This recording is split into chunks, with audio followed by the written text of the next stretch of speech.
Hello, friends. Welcome back again on the Consistency in Silence YouTube channel. In the previous class, we have started our chapter of fundamental rights. Today, we are continuing and we will watch the articles 16, 17, 18 और time मिला तो 19 में because the previous classes length got too much. 45 minute से ऐसे कुछ हो गया, देखी मैंने, तो ज़्यादा हो जाता तो अच्छा नहीं लगता बड़ी क्लासेस ना. स्टार्ट करते हैं विदाउट एनी फर्दर अडू.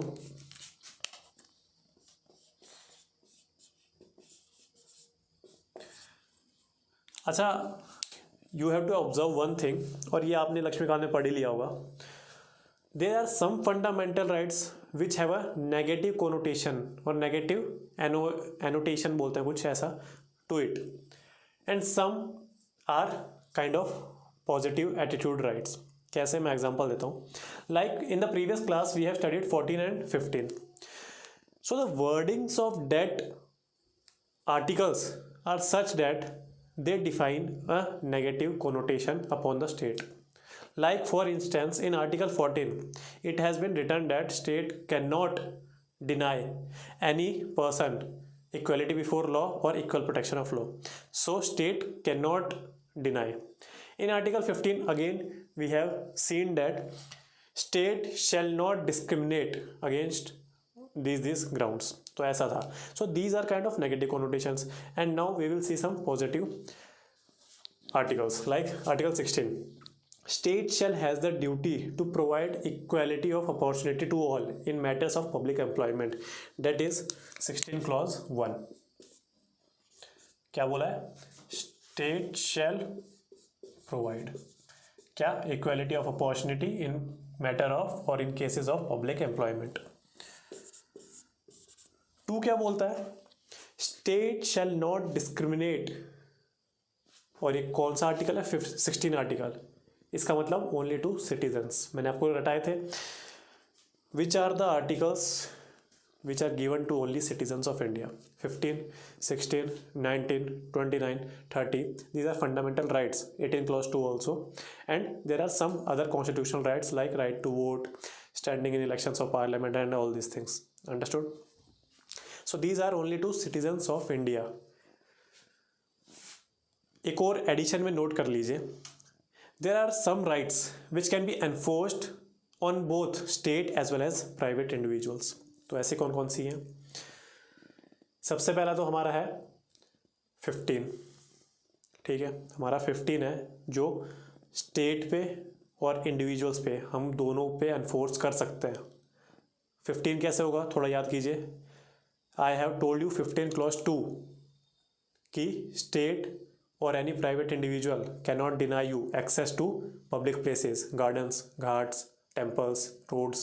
ये सब मैंने पढ़ाया था 15 clause 2 में. सो ऐसे याद रखिए 15 ऐसे राइट्स जो दोनों पे एनफोर्स किए जा सकते हैं, प्राइवेट पे भी स्टेट पे भी. 15, then 17 of course right to untouchability, 21 and 23 and 24. So these are the rights which can be enforced upon both, against both the individuals as well as states.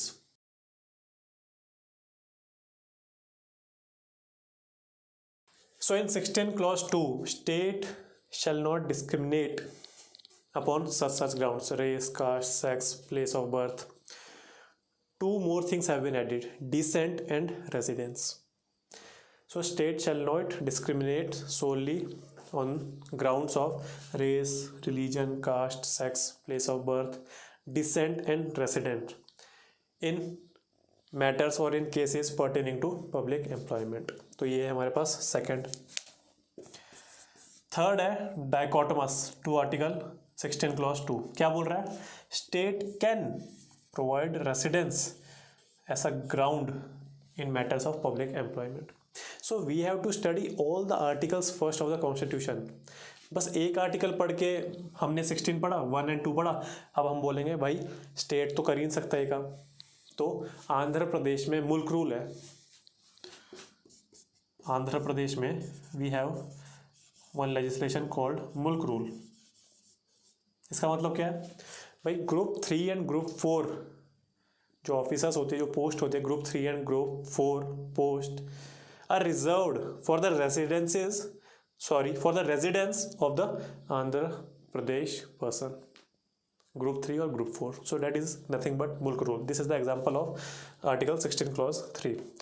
The constitution has given the powers to the parliament that parliament can provide residence as a discriminating ground in under article 60.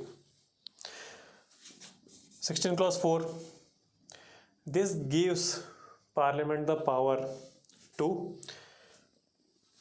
legislate special provisions regarding backward classes of citizens. तो हम किसकी बात कर रहे हैं? Basically ज़्यादातर OBCs की बात कर रहे हैं. तो यहाँ से सबसे मेन पॉइंट कौन सा निकल के आया? It is this article 16 clause 4 which provides reservation, जो इतना भी न्यूज़ में है. इसलिए है इकोनॉमिकली वीकर सेक्शन की वजह से न्यूज़ में है. कौन सा आर्टिकल है? 16 क्लॉज, अभी हम पढ़ेंगे 6 है. ठीक है. 5, it gives religion as a ground of discrimination in certain public employment. Example Waqf board. And 16 clause 6 is again our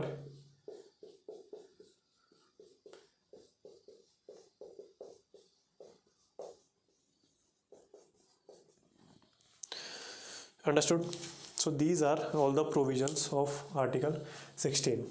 So 15 clause 4 is giving government the power that if you wish you can legislate some special provisions with respect to backward classes of citizens. But what are the special provisions, और उसको और specific कैसे किया? Article 16 clause 4, in matters of public employment you can provide for reservation. So this is 16 clause 4. This particular article is giving the authority to the parliament to legislate on reservation matters. So अगर कभी भी exam में पूछा जाए तो 16 clause 4. But EWS आ गया तो 2 reservation हो गए. I told you in the previous class, vertical reservation and horizontal reservation. EWS is vertical reservation. तो अब क्या हो जाएगा? 16 क्लॉज 4 एंड 16 क्लॉज 6, 2 आर्टिकल्स हो गए. Understood? How 16 clause 6 is different from 15 clause 6 जो हमने प्रीवियस क्लास में पढ़ा था? Yes, that is regarding the reservation in educational institutions, 10%, and now 16 in matters of public employment. So this is reservation in jobs. Understood? तो भाई यहाँ से start होता है हमारा अब discussion, that is in news.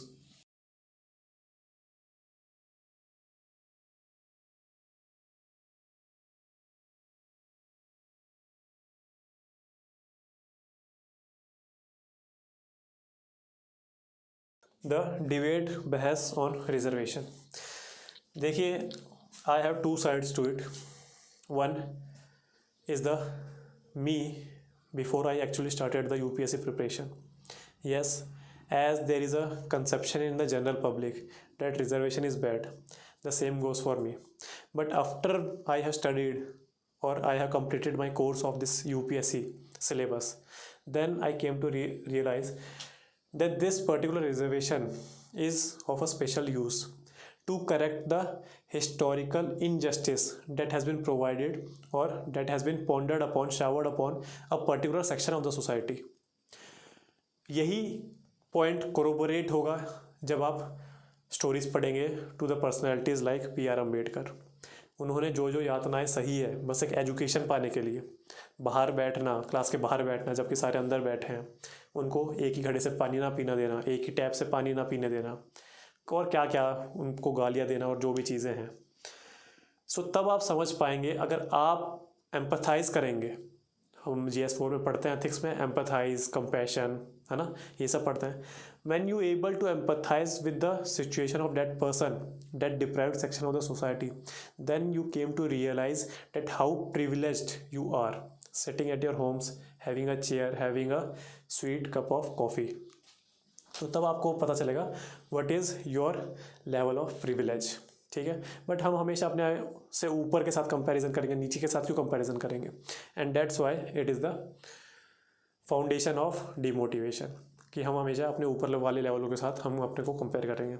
In a positive sense that is okay for the competition level, कि yes हमें कम आता है तो इनको ज़्यादा आता है, तो हमारा चैलेंज वो होना चाहिए। Like India doesn't have to compare itself by our neighbour Pakistan, but India has to compete with China, क्योंकि वो हमसे थोड़ा 10 साल आगे है, तो उसको हम देखेंगे तभी हमारे में मोटिवेशन आएगा कॉम्पिटिशन लेवल का। So that is something on a different level. But demotivation लाना, to be unhappy in life, ये सब अगर आपके कंपैरिजन में आ रहा है तो वो कंपैरिजन गलत है। अंडरस्टूड? सो अब आते हैं हम अपने डिबेट रिजर्वेशन पे। देखिए मोरारजी देसाई ने ये सब स्टार्ट किया था, उन्होंने कमेटी सेटअप की थी। उस कमेटी ने कुछ 3000 प्लस कास्ट देखी थी which are deprived of their rights historically. It means they have been thrown onto the wheels into the wheels of the historical injustice. जैसा कि मैंने बताया OBC ज़्यादा बैकवर्ड क्लासेस हैं and these so schedule caste, schedule tribes हैं, तो इन सब के बारे में बेसिकली मैं बात कर रहा हूँ। बट उन्होंने रिजर्वेशन वो दे नहीं पाए, क्योंकि लेजिस्लेचर हाउस में जो भी पॉलिटिक्स होती है वो दे नहीं पाए। Then comes the government of VP Singh in 1990, and VP Singh has provided this 27% reservation to this OBC, other backward classes, and this led to a case famously known as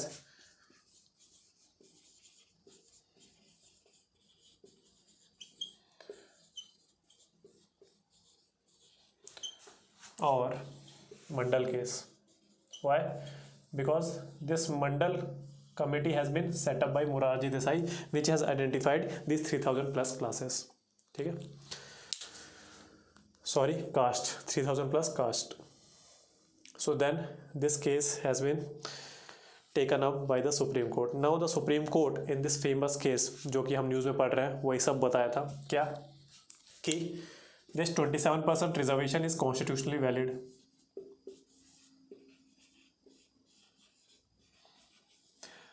But the idea of creamy layer will be applied. What is this idea of creamy layer? While boiling the milk, so जब वो ठंडा हो जाएगा, when it gets cool, then there is a layer of malai over it. So this malai is more swadist, more privileged than the whole other part of the milk. So this is known as creamy layer. The sections of the caste which have the same basic amenities as that of general. We have two castes. This is the historically deprived injustice wali class hai. This is the general class or caste. Some of the members of this caste have the same amenities as that of this. So we are not providing, or the aim of the reservation is not for providing to this malai, but the sections beneath it. So that's why Supreme Court has held in this Indira Sawhney case that OBC creamy layer will not get the benefits of the reservation. 27% is constitutionally valid. Creamy layer इनमें apply, creamy layer पे reservation apply नहीं होगा, and this reservation should not exceed the 50% mark. So this was the Indira Sawhney case. Now various petitions, various further peripheral challenges has been taken up to SC, and again I think in 2005 M Nagaraj case was again declared in Supreme Court, and then Supreme Court has given a number of instructions for this particular reservation case. तो उसमें क्या क्या बोला, the cast और class, the class in situation should be socially and educationally backward. These classes of citizens are not adequately represented in public administration. तभी आप उसको reservation दो. The overall efficiency of the system, administrative system should be maintained. इसका मतलब you cannot provide free public employment to this section of classes. There should be a minimum cut off criteria. ऐसा नहीं कि आप free में public employment दे रहे हैं बांटने लग जाओ सबको. So there should be some efficiency. That's why the SCs, STs and OBCs shall also has to pass a certain cutoff marks, although this cutoff marks is well below the cutoff marks of general candidates, but you have to pass this cutoff. 50% ceiling should not be broken, but there are some states which have a huge population of these backward classes of citizens like Tamil Nadu. So Tamil Nadu is providing 69% of the reservation, but that is an exceptional case. There are other states also. So why this exception is given? Because we have to provide for this deprived section of citizens. Now if a state has a majority of this deprived section, then उसी हिसाब से उसका reservation भी तो बढ़ेगा. अगर majority ही तमिलनाडु में deprived sections की है तो उनका रिजर्वेशन 50% से क्या हुआ, उनको ज़्यादा चाहिए. So that's why Tamil Nadu has 69% reservation. Understood. So these are the number of things that have been declared in M Nagaraj case. OBC creamy layer आएगा ही आएगा.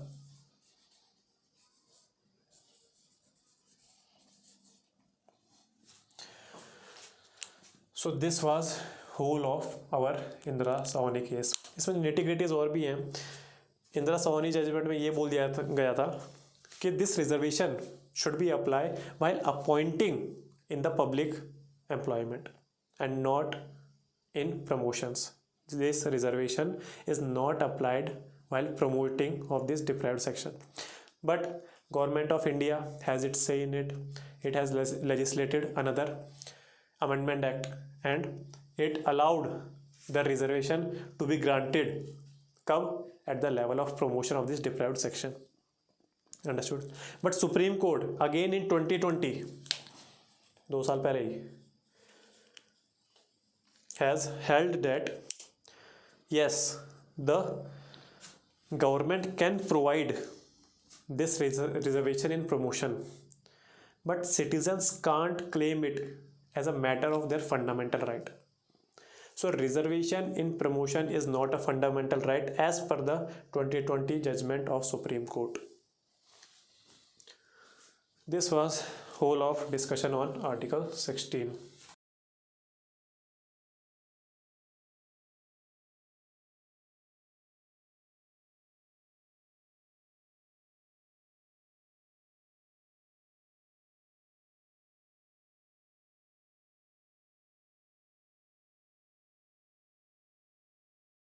Article 17 very important for ground reality, not that important for our exam perspective. Why?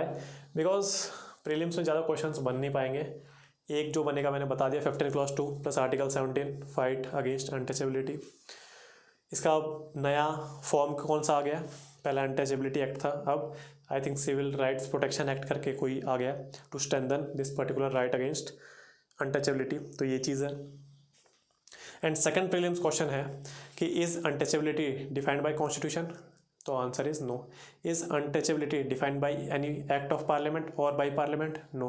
Supreme court has defined untouchability in one of its judgement that it is a social evil practice among Hindus. इसमें क्या होता है? The Hindus will look down upon certain sections of the citizens और persons solely based on their birth. ठीक है, तो वही caste system आ जाता है यहाँ. सोशोलॉजी के बच्चे ज़्यादा अच्छे से समझ पा रहे होंगे. So this was article 17. Now we will proceed to article 18.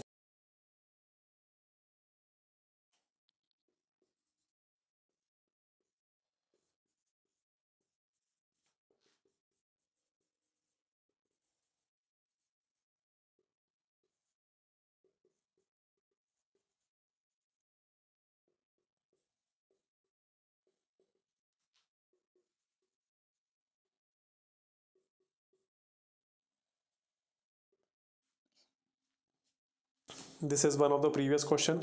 And Article 18 pertains to the abolition of titles. Understood? ये जो भी सामने लगाते थे लंबड़दार, ज़मींदार, ये फलाना ढिमकाना, फिर राय साहब, राव साहब, ये सब जो लगाते थे उनके लिए. So abolition of articles. 18 clause 1 states that the state will not give any title to any individual except for military distinction और मेडिकल अकेडमिया, है ना, डॉक्टर, एडवोकेट, तो ये सब आप लगा सकते हैं. मिलिट्री में general, lieutenant general, wing commander, air commodore, then sub lieutenant, तो ये सब आप लगा सकते हैं. इसके अलावा स्टेट आपको कोई भी टाइटल नहीं देगा. Military distinctions and for academia. 18 clause 2 says that citizens, तो मैंने आपको बताया था, वापस याद कर लीजिए. 15, 16, 29, 30 एंड 18 क्लॉज 2. 15, 16, 19, 29, 30, 18 क्लॉज 2. तो ये किसको दिए हैं? ओनली सिटीजन्स को. Citizens can't accept any form of title from foreign land. और थर्ड है 18 क्लॉज 3 में कि the foreigners can't accept any titles from foreign countries if they have a office of profit in India. So वो accept तो नहीं कर सकते, तो हम उन पर दबाव डालेंगे नहीं. एक्सेप्ट करने से पहले उनको प्रेसिडेंट की एसेंट चाहिए, बस इतना लिखा है. Understood? If they have a office of profit in India. So this was regarding 18 clause 1, 2, 3, the abolition of titles, and one of the previous year question was on Padma Awards.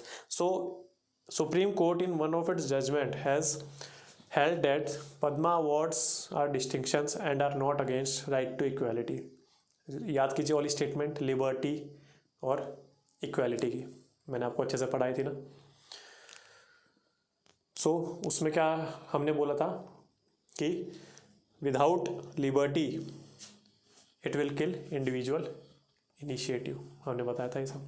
So it is kind of motivation to the person who have given distinct service for the nations. So तब हम देते हैं ये Padma awards, Padma Shri, Padma Vibhushan, ये सारी चीज़ें, है ना. So these can't be taken as prefix or suffix to your name. So this is the judgement of supreme court. अब इसके 2-3 और चीज़ें थी कि ये कब बने थे, डिसकंटिन्यूड हुए हैं या नहीं है, तो देख लेना वो सब कि 2 टाइम शायद से डिसकंटिन्यू हुए हैं. ये 1950s में कभी ये बने थे, तो ये सब आप देख लेना एक बार.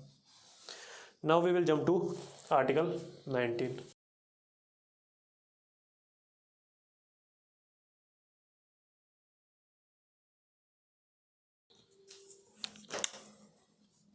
सबको पता है, न्यूज़ में रहता है, right to speech and expression. तो इसको याद कर लीजिए अच्छे से.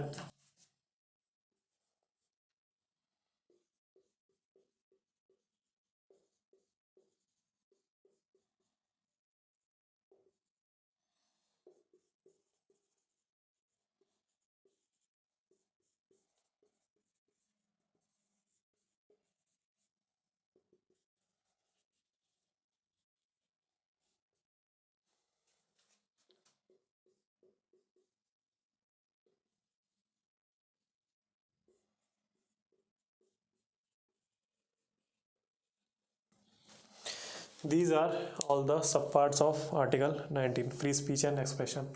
So it is the second most liberally interpreted article by the hands of Supreme Court after Article 21, right to life. तो हम right to life अगली क्लास में पढ़ेंगे. अभी Article 19 पढ़िए, and this is the second most liberally interpreted article. First है, थोड़ी सी बात कर लो. घर पे बात करते करते बोर हो गए, बाहर निकल के थोड़ा असेंबल हो जाओ, ग्रुप बना लो. असेंबल, ग्रुप बना के बातें करो.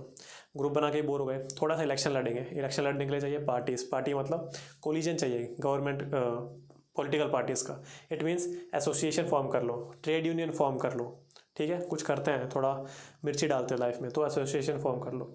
एसोसिएशन करके इलेक्शन जीत गए, अब बोर हो गए, तो अपने कॉन्स्टिट्यूएंसी घूम के आ जाओ. मूवमेंट करो, मूवमेंट करो. एक अच्छे से लेक साइड के रहने में बहुत अच्छा लगा, रहने के लिए घर बना लिया.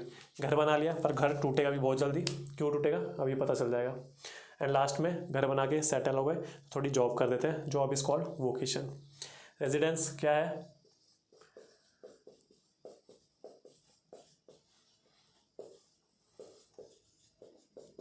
ठीक है, बहुत बार बता चुका हूँ। Right to free speech and expression is not a single right but a composite right, और यहीं से राइट ऑफ प्रेस भी आता है।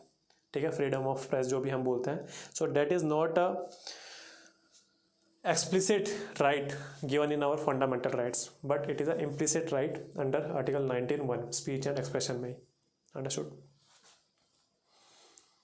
Then second is assembly. Now the most important part of article 19 is the restrictions attached to each sub part. तो हर सब part में कुछ ना कुछ चीज़ें अटैच हैं, restrictions.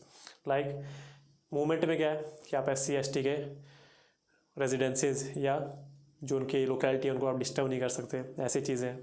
Free speech and expression में क्या है? राइट अगेंस्ट डिसेंसी नहीं बोल सकते, friendly relations with other countries आप डिस्टर्ब नहीं कर सकते हो, कंटेम्प्ट ऑफ कोर्ट नहीं कर सकते आप, डिफेमेशन स्पीचेस नहीं दे सकते आप। ठीक है, सो ये सब चीज़ें हैं फ्री स्पीच एंड एक्सप्रेशन में। असेंबल में विदाउट आर्म्स आप असेंबल होगे, ट्रैफिक एरिया को आप डिस्टर्ब नहीं करोगे, ट्रैफिक को पूरा वहाँ पब्लिक जो भी है public traffic area. Then comes association, इसके साथ भी कुछ अटैच्ड है, मूवमेंट के साथ कुछ अटैच्ड है। देन वोकेशन में भी आप क्या कर सकते हो?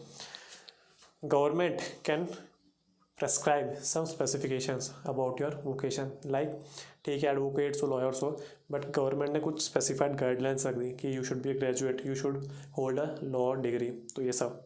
And moreover in vocation government can partially or fully nationalise your vocation also, है ना, but after giving some compensation.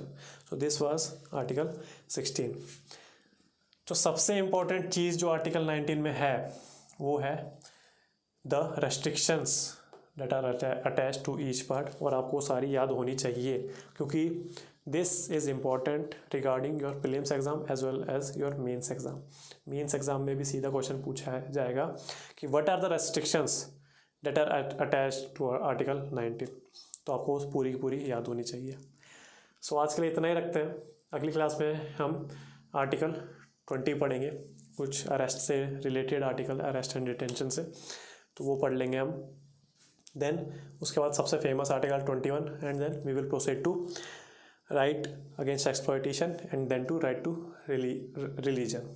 तो ये हमारे अगली क्लासेस के टॉपिक हैं।